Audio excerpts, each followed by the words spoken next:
my goodness. God, give it a good scrub. They're absolutely filthy.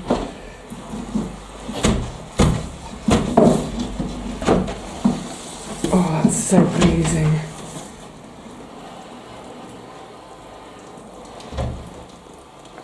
And this one.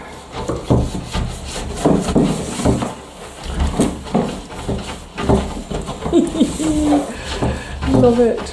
Yay! Oh, got the windows cleaned at last. Hello, Stevie. Oh, a lovely window cleaning viewer.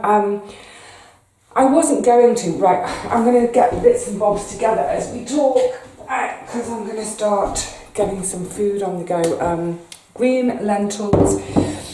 Yeah, I kind of, when I first moved in, the windows, and then I want some kind of, I want haricot beans. The windows are filthy. Actually, now that he's cleaned on the outside, or they, there's two of them, it's showing up how filthy they are on the inside. So I think I'm just going to have to get the old step ladders out. But yeah, even when I arrived, the windows were, yeah, filthy. It's salt. It's just salt on the windows. And it does occlude some of the light. Anyway, I had spotted, what else do I need? Spinach. I had spotted this window cleaning team on my street. Let's see, because they come every 6 weeks. What's the date? It's the 23rd of June or something like that. So mid-May, I missed that one. So it must have been sometime in April. And I saw them, they almost do the whole street. I think one house at the bottom they don't do. Anyway, they do the houses either side of me. And I thought, oh, I'd really like to get the windows cleaned, but I'm going to be replacing them. Anyway, because the replacements now, that seems so far off. Oh, other news on that in a sec too, for which I've got a note. This whole, hang on a sec. Where's she gone? Oh, I'm a bit at 6s and 7s because everything that I planned to do today, I'm not going to. I have to wait for better weather. It was supposed to be a nice day. The wind has picked up, but also what started as spits and spots this morning has just turned into pretty consistent rain. I was going to be filming in the garden. Yeah. By the way, it's 2 weeks since I broke my ribs, but every now and again, it still hurts to breathe, for goodness sakes. Anyway, because I can't be in the garden filming because of the rain, I don't mind gardening in the rain. I can't film in the rain though because of the camera. I thought, right, just change everything over. Do something I'd planned to do in a couple of days. I'll do it today. More admin kind of stuff.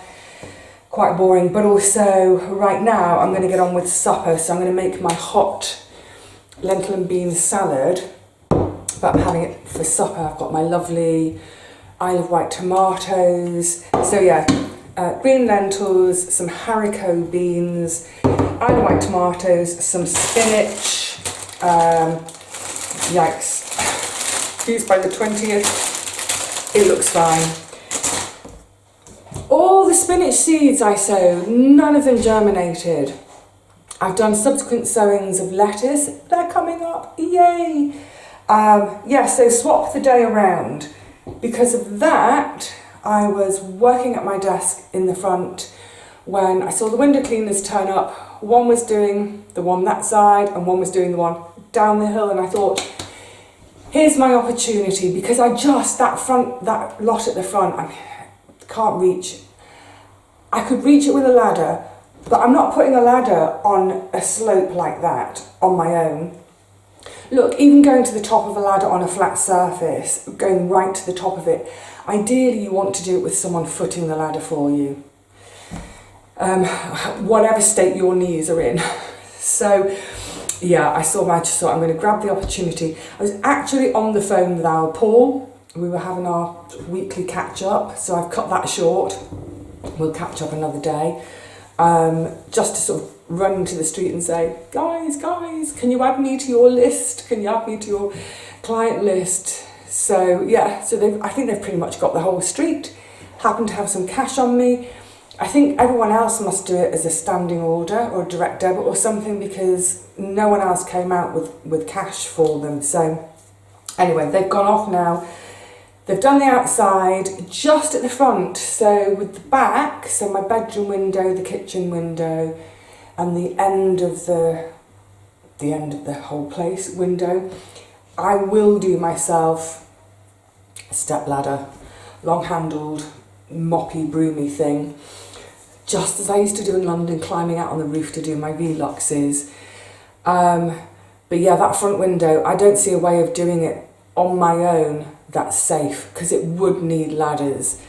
So anyway, so that's done, yay! But now, of course, it makes the insides look really filthy and cobwebby.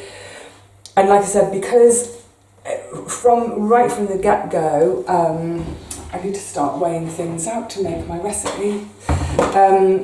Yeah, right from the get-go, I knew that the windows had to be replaced. I mean, they're just so rotten.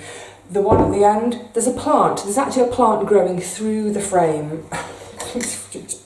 Put your finger in the frame, it's ridiculous. But because I knew that was going to happen, it's just 100 grams of the green lentils, and then 1 tin of the haricot beans. I've done this recipe before. It was in one of my food for the day videos. I'll put the card at the end. It's really lovely. It's dead simple, really tasty. I usually have it for lunch, but I've got some leftover soup from the other day that I'm going to have for lunch, so this can be for supper. I'm a bit all over the place. Yes, so great. Got the windows cleaned. But on the subject of windows, so this is another job to start tackling today. If you remember, I didn't get anywhere with my planning application because my actual letter for the planning application process, they didn't even accept my letter. I've got to have architectural drawings done. Basically, I need someone in the know, and I think I've found a contact locally. This is someone who, from what I know so far, I'm going to give them a call. It's not the kind of call I enjoy, but I'm going to just be a big grown-up and do it. It's what I was saying to Paul a minute ago, that when you live on your own, and it's not like I have siblings anywhere near me. I don't have grown-up children who can have a pitch in and give a hand. It's literally, I'm the decision maker and the grown-up 24 hours a day, and it gets exhausting. And there are some days I just don't want to have to be the grown-up, but today I will be. So this person, as I understand it, they are someone who will do the whole thing for me. They will do the planning application. They will organise the architectural drawings. They will organise the historic impact study. They will organise the environmental impact study, all of this kind of stuff. Now, obviously that's going to cost, but here's the great thing. If you remember when I was talking about the furniture I've managed to find, I am currently under budget by... So everything, just to sort of recap, everything that's going to happen with the flat, whether it's buying pieces of furniture, putting wallpaper on the wall, carpet on the floor, building shelves, sorting out the jobs, the big jobs like the asbestos, what have you. Even while I was in London, I made a budget for absolutely everything. And it's quite a tight budget, it's a strict budget. So for instance, for the kitchen, there is no budget for the kitchen to change the kitchen, and I want to change it. I did start a little savings fund all the way back when I was in London. That was a bathroom fund, because I so hated the shower room and the loo. I thought I have to get them changed straight away.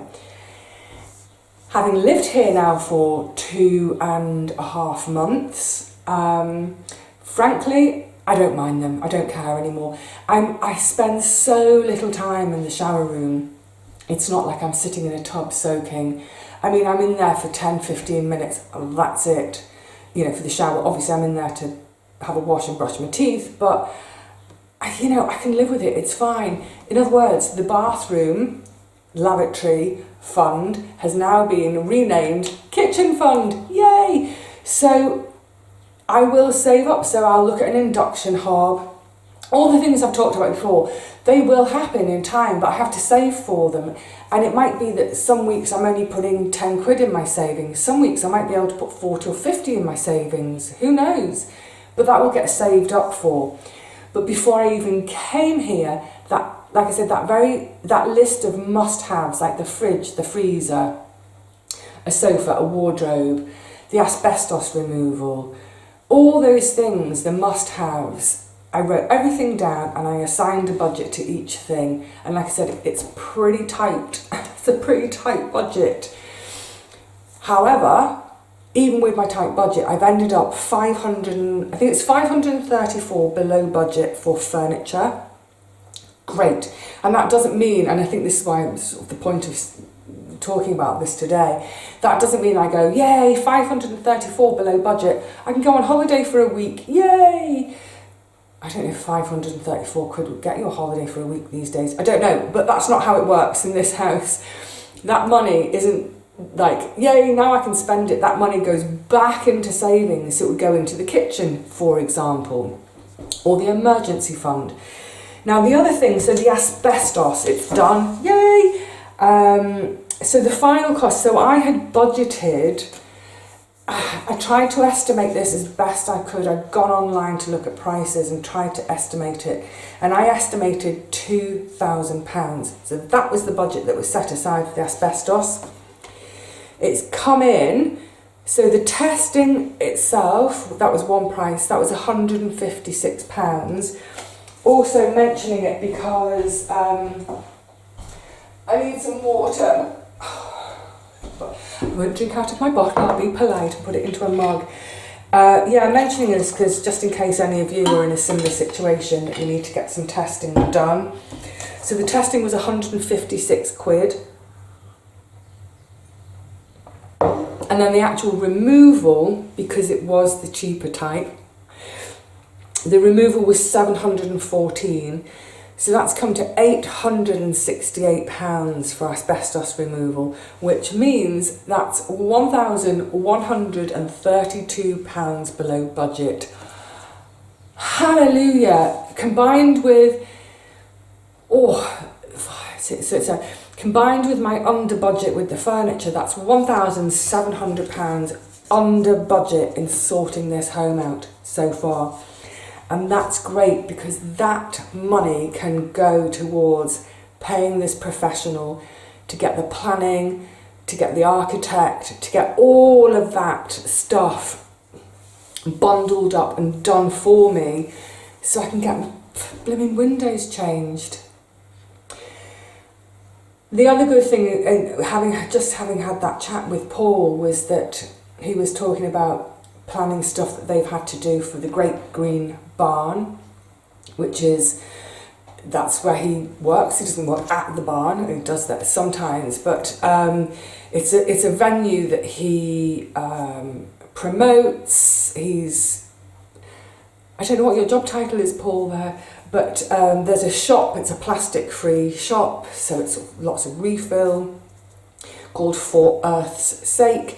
And then the Great Green Barn is a venue that hosts all sorts of things, sort of theatre nights, and they've just had some midsummer revels.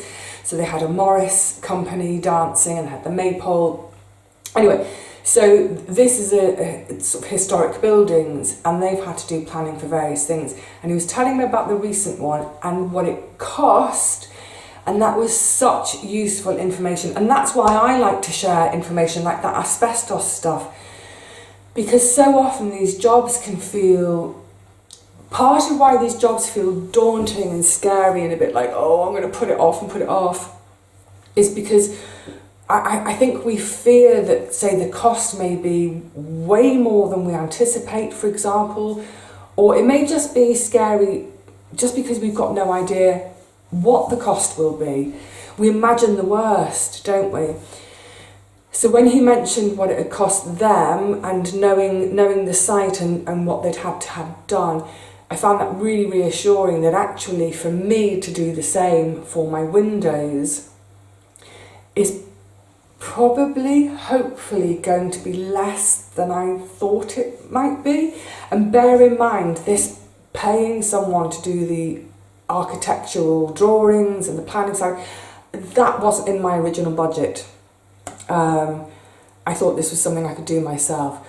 So hearing that price from Paul, having my saving from the asbestos being less, my saving from my furniture being less, it looks like that maybe will cover, so I won't have to go over budget anywhere. And the point for me is if I go over budget somewhere, that means I just have to nix something completely. It's not like I go over budget and that means getting an overdraft or getting a loan. It means if I go over, the budget is finite.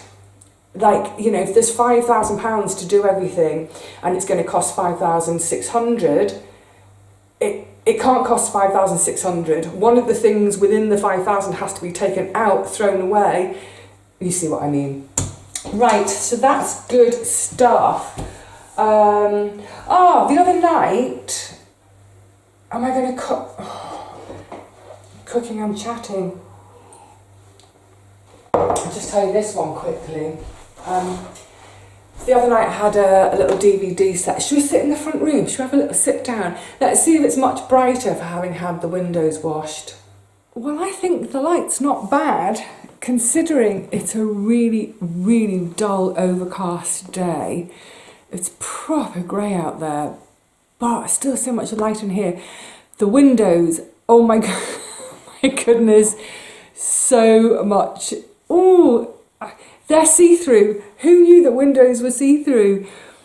They were caked in salt, absolutely caked in salt. So yeah, that spurred me on to clean the insides of them, that's one thing, but also tackle the ones out the back. I think, yeah, the bedroom and kitchen windows. I think kitchen especially, because I do spend quite a lot of time in the kitchen window, so it'd be nice. And also because that room is the darkest room in the whole place, it just let a bit more light in. It's a remarkable difference. Brilliant. Thanks, chaps. What's he called? John. So John is now my window cleaner. I've joined the rest of the street. Actually, going out to, I sort of joked that I'm letting the side down in the street, having these filthy windows. And it's one of the joys to me of living on a side street rather than a main street, like I used to live on the main street in London. The thing about living on a side street is, I think, I don't know, is it just me? Is it a general thing? But I think that thing of, is it pride even? I don't know whether it's pride, but everyone does their bit to keep the street lovely. So, you know, keep your windows clean. You keep your front steps swept. I love sweeping my front steps. I'm addicted to sweeping my front steps and making my front area tidy. The front garden, keeping the front garden, you know, weed-free and cheerful and rubbish-free, because bits of rubbish do blow from time to time, don't they? So I've been getting a few comments from the neighbours about the front garden now looking better than it did. And they're quite interested to see what's coming up, because some of it is planted, some of it is seeded, so they haven't seen the half of it yet. Anyway, good for some lights. Now, what I was talking about in the kitchen, or I was about to start talking about, was I had a DVD night the other night. Yeah, it was so nice. I decided it was about, oh, and I'm watching some window cleaning going on over there. That's to the second story. Wow. Anyway, yeah, it was about 8:30, 9 in the evening, and I just wanted to stop work. I wanted to stop everything I was doing and have a chill out. So I decided to watch a DVD that I picked up recently-ish, but I first saw this film probably when I was about 18 or 19, by which time the film had already been out 10, 15 years or so, I'm not sure how long. So it's a classic, it's an absolute classic. So glad I watched it again though, because the difference in one's viewing experience when you're sort of 18 or 19 and when you're in your late 50s, miles apart. Oh my goodness, it was brilliant. I watched All the President's Men. What a fantastic film. What an absolute corker of a film. Right, it's about 2.25 hours long, and it felt like it was half an hour. The whole thing flew. Right from the outset, it's a thriller, but it's so enthralling and gripping and exciting and intriguing right from literally the opening. It's one of those one can't take one's eyes off. After about half an hour, it's like, I don't think I've breathed for half an hour. Quick, do some breathing. It's just the kind of film that you watch sitting slightly forward. And of course, I'm sure the vast majority of you have watched it, but one of the things that makes it so gripping and so thrilling is it's based on a true story. So it's based on a true story that was it 90. So the film is not. I think it was made 1976. Copyright, yeah, 76. And these events started back in 1972. In a nutshell, Nixon, a Republican, I hope I've got this right, was in the White House. Was he running for a second term? Was he running to get in? Anyway, the president. Some shenanigans go on whereby the Democrats, one of their buildings was broken into and a bug was trying to be planted. And it turned out that it went all the way back up to the top. It went all the way right back up to Nixon. It forced him out of power in the end. So these two characters, Bob Woodward and Carl Bernstein, are journalists for the Washington Post. Bob Woodward gets a sniff of the beginnings of the story when the break-in is detected and the people are caught red-handed. He goes to the court. What's going on? He's a junior journalist. He's only been at it 9 months or so. Carl Bernstein, who is long in the tooth journalist, and he kind of nudges in, and they end up working the story together, and it uncovers more and more and more, despite the fact that so many people are scared to talk to them. I love that world of investigative journalism anyway. I find it fascinating. I would have loved to have been in that world myself in terms of for work as a job. The film brilliantly depicts the hard slog of it though, of continually chasing leads and getting nowhere because people don't want to talk. Doors are shut in their faces. Hours and hours and hours spent sifting through paperwork to try and find one clue, one scrap of paper with a bit of information that hasn't been shredded, for example. So yeah, it's a thriller. It's an absolute thriller, but with that wonderful insight into the world of journalism and the soundtrack, the sound of this film, because so much of it takes place on the floor of their newspaper offices, and there's desk after desk after desk, and it's all typewriters, of course, and I love that sound. And there's also something about this clacking of the typewriter keys from all around the office that does something also to the pace of the film and the excitement and the thriller part, because it's almost like this, it's building and building and building. So we're like, what's going to happen? Is someone going to talk? Are they going to get to the truth? How far does this go? Does it go all the way to the president?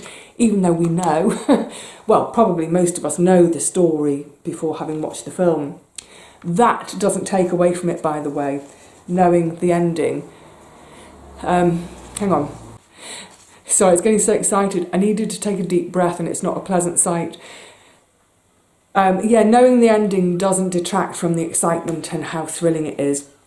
And of course, one of the best things about the film, how many Academy Awards did it get? 4 Academy Awards. Screenplay, which was adapted from Woodward and Bernstein wrote a book. And so the screenplay adaptation, the art direction, the sound got an Oscar. I'm not surprised. Brilliant. And best supporting actor. But why did Redford and Hoffman not get Oscars? They shouldn't. They are brilliant. The whole cast is fantastic. But when you get such phenomenally brilliant writing, firstly, you get a phenomenally brilliant story, then you have a phenomenally brilliant writer, and then two phenomenally, can't say that anymore, brilliant actors. It is bound to be a magnificent film. If you've never seen it, I highly recommend it. It is a wonderful, fantastic piece of work. I'll probably watch it again in not too long a time. Have you read the book? Maybe you've read the book as well. But yeah, look at them both. Oh, fantastic. They both happen to be my early crushes as well. I had a crush on both of them. And actually in later years, Mr. Hoffman was one of my customers, a regular customer. So got to know him personally as well over time. But yeah, brilliant. Highly recommend it. Do watch it. Never mind any of these thrilling cop shows these days. Talking of cop shows, keep an eye on time. Where's my clock gone? Right, this is supposed to be quick today. Do you remember back in the winter, I mentioned I'd watched a bit of Shetland. I think I watched it on a trial thing, and then I got the DVD, and I was enjoying Shetland. And quite a few of you said that I would probably like Vera. And I know our Richard and Paul really like Vera. So I thought, go ahead then. Go on then, I'll give it a go. And I started at the beginning. I don't think I've seen every episode. I think though that I've seen at least 1 or 2 episodes from each series. So I started to watch it, right back with series 1. I wasn't quite sure initially. I didn't like her, the character. I didn't particularly like the character, but I think I may have watched 3 or 4 different episodes, and I mentioned to Paul, I said, I'm not sure, and he said, stick with it. And I'm so glad I did, because I became addicted. I'm a Vera addict. Again, largely due to performances, the acting. She's a cracking actor. Well, I knew that anyway.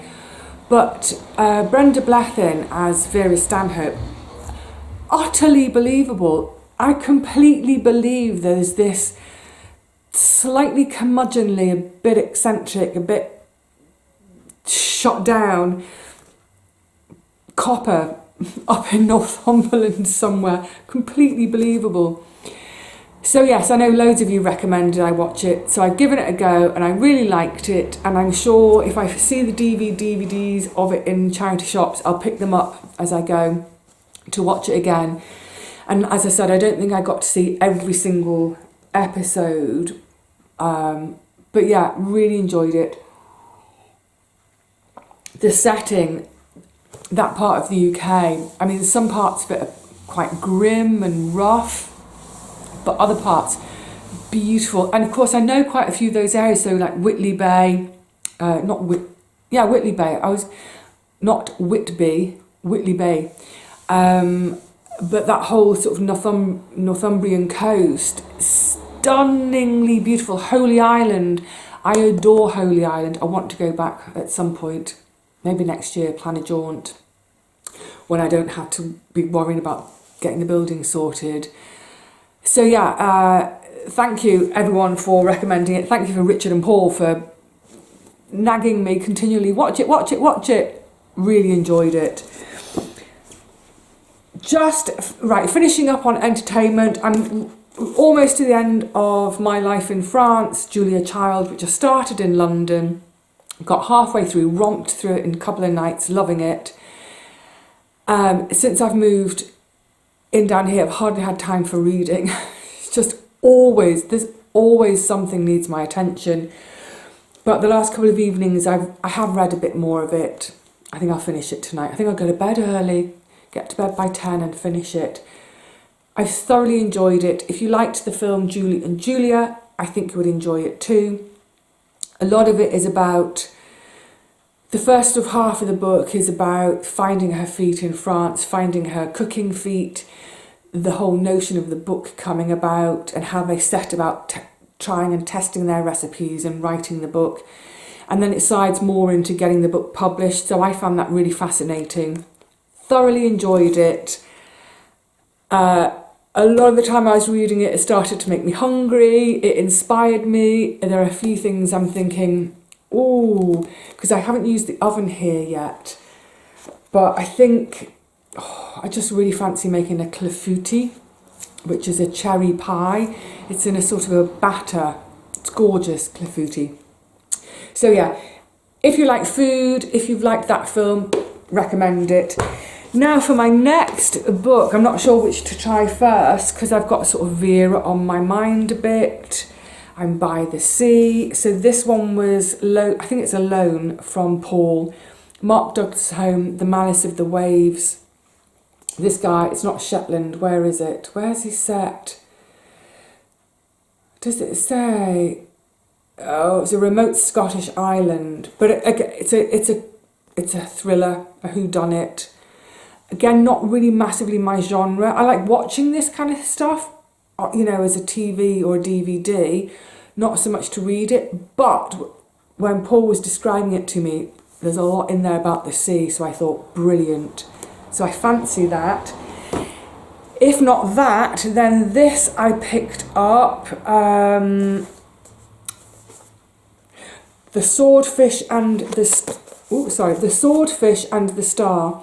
Life on Cornwall's most treacherous stretch of coast. I'm being a bit treacherous myself going Cornwall, not Dorset. But it says, the Penwith Peninsula in Cornwall is where the land ends. Land's End. Home to the fishermen who prepare for daily battle with the vast grey Atlantic. It is the last frontier for the dreamers and fighters still striving to make their living from the sea. Rich with a cast of remarkable characters, this is an eye-opening account of life on Cornwall's most dangerous coast. Mixing drink, drugs, moonlit beaches, shattering storms, myth and urban legend, the result is an arresting tapestry of a place that is far darker than the picture postcards would ever have you believe. Oh, sounds good, doesn't it? So that's non-fiction, that's fiction.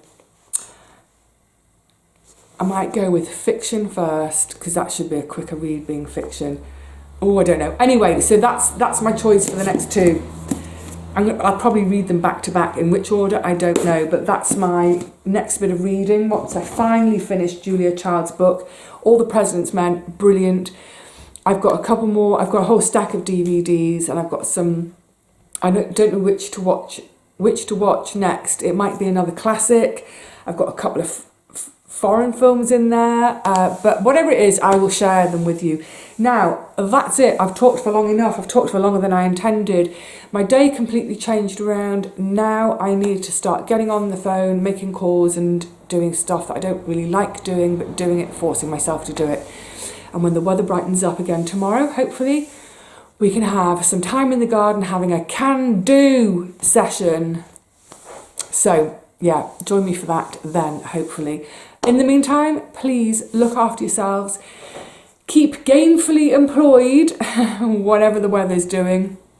Yeah, whatever it's doing. Do something productive and enjoy whatever it is that you're doing. Just enjoy yourself. That's what it always boils down to. All right, lovelies, I'm waffling. Go, Vivi, go. I'm going. See you soon for the next one. Until then, cheerio.